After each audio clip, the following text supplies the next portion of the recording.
174, paragraph I, 185, clause 3, and 195 of the Constitution, Section 39 of the County Governments Act 2012, and 3, Sections 18, 22, and 27 of the County Assemblies Powers and Privileges Act 2017 by engagement, connivance, and/or complicity in the following: A, refusal to honor lawful summons to appear before the Assembly's Sectoral Committee on Justice, Legal Affairs, and Cohesion to answer questions on the matters raised in the preceding parts of this impeachment motion, and B, directing her Chief of Staff and accomplice and lackey in malfeasance to write a contemptuous letter to the Assembly in response to lawful summons to appear before the Assembly's Sectoral Committee on Justice, Legal Affairs, and Cohesion, and C, in the refusal by her CECM, Finance,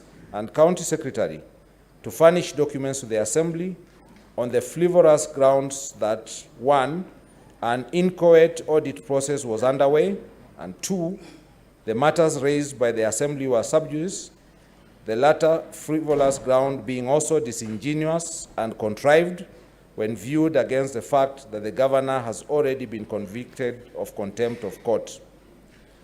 The Honorable Kawira Mwangaza, how do you plead to the 7 charges? Guilty or not guilty? Not guilty. Thank you. You may proceed to take your seat, Honorable Governor. Next is the opening statement on behalf of the County Assembly.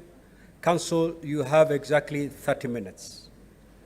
Anything said after 30 minutes will be off record and may not be useful to your client.